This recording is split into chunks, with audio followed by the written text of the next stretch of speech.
बनारस का लोलारक कुंड, लोलारकेश्वर महादेव के समीप स्थित यह लोलारक कुंड पौराणिक मान्यताओं के अनुसार यह महाभारत कालीन बताया जाता है।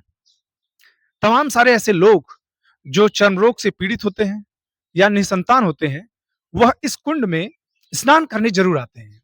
ऐसी मान्यता है कि अगस्त सितंबर भादव महीने में जो है एक लोलार्क षष्ठी होती है या सूर्य षष्ठी होती है। उस दिन यहाँ पर तमाम सारे लोगों की भीड़ एकत्रित होती है और वो स्नान करने आते हैं। यहाँ पर कुछ लोग मौजूद हैं, हम उनसे वार्ता करेंगे कि आखिर इसका पौराणिक महत्व क्या है, यह कैसे प्रसिद्ध हुआ, क्या कुछ चीजें हैं उसके बारे में हम यहाँ के लोगों से बात करें। सबसे पहले आपका स्वागत है हमारे सर्चनामा यूट्यूब चैनल पर। धन्यवाद। ये बताएं कि ये जो मंदिर है, ये इसकी लोकेशन क्या है एग्जैक्ट, दर्शक अगर आना चाहें यहाँ पर जो यहाँ पे देख रहे हो। अस्सी घाट के समीप भदैनी नाम का एक क्षेत्र है। हम्म, ये जो लोलार कुंड है, ये भदैनी में ही स्थित है और यहाँ की मान्यता ये है, जी। इस कुंड की महत्ता ये है कि यहाँ पे निसंतान दंपति अगर ये पुत्र या संतान प्राप्ति की, क्योंकि आज के परिप्रेक्ष्य में पुत्र हम्म, कहना ज़्यादा मुनासिब नहीं है, पुत्र अच्छा। या पुत्री कह हाँ, सकते हैं, मतलब हाँ। तो संतान कह सकते हैं हुँ, इसको। हुँ, संतान प्राप्ति की कामना से हुँ, यदि कोई दंपति यहाँ पे आके संयुक्त रूप से स्नान करते हैं, हुँ, तो उनको अवश्य ही यहाँ की जो महत्ता है, हुँ। इसके महत्व को देखते हुए या आप कह लीजिए कि यहाँ जो लोलार्केश्वर महादेव है, उनके आशीर्वाद से उनको संतान रत्न की प्राप्ति होती है। अच्छा, जो लोलार्केश्वर महादेव हैं, ये मूर्ति पहले मानी जाती है किसी या कुंड को? ऐसी क्या मान्यता आपको लगती है? कोई अनुमान आपको? मेरे अनुसार यहाँ पे कुंड का निर्माण पहले हुआ, अच्छा। लेकिन पौराणिकता के हिसाब से अगर देखा जाए तो अ, हमारी तार्किकता ये कहती है कि पहले यहाँ पे शिवाला या जिसको आप लोलार्केश्वर महादेव कह रहे हैं, हुँ, हुँ। वो यहाँ पे पहले बना होगा। लेकिन अगर एक तरफ से ये भी देखते हैं कि यहाँ पे कुंड की स्थापना पहले हुई होगी, तभी यहाँ पे फिर वो शिवाला बनाया गया होगा। अच्छा, जैसा ऐसा मेरा माना जाता मान्यता है, है, मेरा ऐसा मान ऐसा देखा हमने कि शायद ये जो स्थान स्नान है, यहाँ पर भगवान सूर्य का के रथ का पहिया गिरा था जी। और उसी रथ के पहिए के बाद ये कुंड बना और तब से ये मान्यता हो गई, हमको लगता है कि जो भी व्यक्ति यहाँ पर स्नान करता है उस अवधि में, जो लोलारक षष्ठी होती है, ललई छठ जिसको बोलते हैं यहाँ स्थानीय भाषा में, तो उसको पुत्र रत्न, ये पुत्र रत्न कहने आपने रेक्टिफाई किया उसको कि संतान की प्राप्ति होती जी, है। बिल्कुल। एक मान्यता और है यहाँ पर हमें दिख रहा है कि यहाँ पर एक कूच बिहार स्टेट लिखा हुआ है। इन्होंने जीर्णोद्धार करवाया था। अच्छा। चूँकि पौराणिक महत्ता है, तो ये अनादिकाल ये तो पूरा बनारस ही, काशी ही एक अनादिकाल का एक नगर, बसाया हुआ नगर है। हुँ, तो ये जीर्णोद्धार कह सकते हैं कि वहाँ जो उस समय शासन चलता था हुँ, अंग्रेज़ों का, हुँ, तो उनके कुछ संगठनों ने, जैसे यहाँ पे आपने देखा है कि यहाँ पे अंकित है कूच बिहार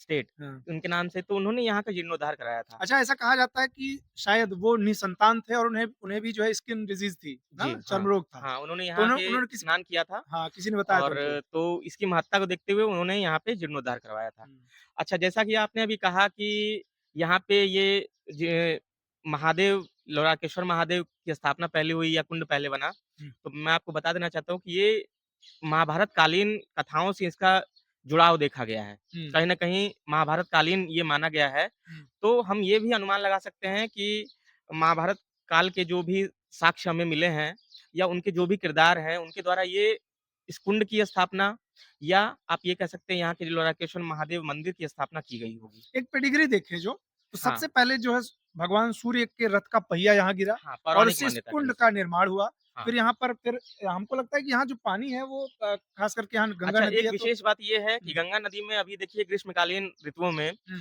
गंगा का पानी प्रायः क्या होता है, बहुत कम हो जाता है, सूख जाता है हुँ, और तट से काफ़ी दूर चला जाता हुँ, हुँ, है हुँ, ना? हुँ। लेकिन इस कुंड में पानी जस का तस बना रहता है। अच्छा, एक बार मैं कैमरामैन से कहूँगा कि कुंड को एक बार दिखा दें कि देखिए जलस्तर किस तरीके से है यहाँ अभी।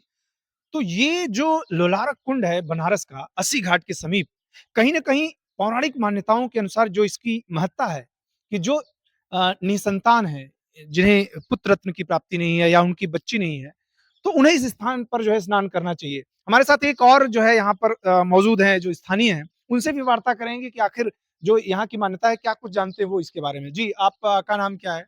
मेरा नाम बालाशंकर है। जी। जी, यहाँ पर ये लोलार कुंड काफ़ी प्राचीन समय से प्रसिद्ध है जी। और यहाँ पर ललरी छठ के दिन लाखों लोगों की भीड़ लगती है, 1-2 नहीं लाखों लोगों की। हुँ। यहाँ पर लक्खा मेला भी उसको कहते अच्छा, हैं। लक्खा मेला। हाँ, लक्खा मेला हुँ, भी कहते हैं उसको। हुँ, तो यहाँ लाखों लोग आते हैं, लोगों की मनोकामनाएँ पूर्ण होती हैं, पुत्र रत्न प्राप्ति होती है, संतान प्राप्ति होती है। हुँ। तो यहाँ पर इसकी मान्यता ज़्यादा है। अच्छा, अहिल्याबाई होलकर ने भी क्या सबसे हाँ, पहले कुछ यहाँ किया था? अहिल्याबाई होलकर ने इसका जीर्णोद्धार कराया था। पहली फिर बार। हाँ, पहली बार फिर हुँ, उसके बाद जो पश्चिम बंगाल के कूच बिहार स्टेट के राजा थे, हुँ। उनको पुत्र रत्न की प्राप्ति हुई तो उन्होंने इसका निर्माण करवाया, जो भी अभी वर्तमान स्थिति देख तो रहे ये हैं। जो जो मान्यता है लोगों की कि यहाँ पर हुँ, आने पर जो निसंतान है उनको संतानोत्पत्ति होती है उनकी, अब भाई तो लाखों लोगों ये की ये मान्यता आपको हाँ, आपको क्या लगता है? अब लाखों लोगों की भीड़ लगती है तो किसी न किसी का अगर आज के सफल होता है तो साइंटिफिक युग में क्या लोग इस तरह की जो परिकल्पना करते हैं उसमें देखिए सच्चाई है? आस्था जो तार्किकता से परे होती है, हुँ, तो लोगों को आना चाहिए, देखना चाहिए कि उस समय कितनी भीड़ होती है, हुँ, कि यहाँ पर प्रशासन को अलग से पूरी व्यवस्था करनी पड़ती है, हुँ, लल्ली छठ के दिन। अच्छा। लाखों लोगों की भीड़ होती है और हम पति-पत्नी दोनों नहाते हैं यहाँ पर। ऐसी मान्यता है कि यहाँ पर इस कुंड में नहाने के बाद जो भी शरीर में वस्त्र होते हैं, हुँ, हुँ। उसको यहीं पर त्याग के, ठीक अच्छा, है? हाँ, वस्त्र यहीं छोड़ देंगे नहाने के बाद? जो भी शरीर में आपके जो भी चीज़ होगी, हुँ, हुँ, सोना-चांदी इसीलिए हुँ, लोग उतार के आते हैं, हुँ, हुँ, ठीक है? हुँ, और यहीं पर आइए। त्याग के हुँ, स्नान के बाद वापस चले जाते हैं, पलट के देखते नहीं हैं और जब उनकी इच्छा पूरी हो जाती है, हुँ, तब फिर वो आके लोलार्केश्वर महादेव को दर्शन करते हैं। अच्छा। हाँ। चलिए, तो आज बनारस में हमारी मौजूदगी थी और एक ऐसे स्थान से आपको रूबरू करा रहे थे हम, और आगे इसी तरह की तमाम और सारी घटनाओं, स्थानों और व्यक्तियों से मिलने के लिए जुड़े रहिए सर्चनामा के साथ। अगर सर्चनामा पर नए हों, तो चैनल को सब्सक्राइब करें, बेल आइकन को प्रेस करें ताकि लेटेस्ट वीडियोज़ के नोटिफ़िकेशन सबसे पहले आपको को मिलते रहें। आज के लिए इतना ही, मिलते हैं कुछ नई वीडियो में, कुछ नई खास जानकारियों के साथ। जय हिंद, जय श्री राम।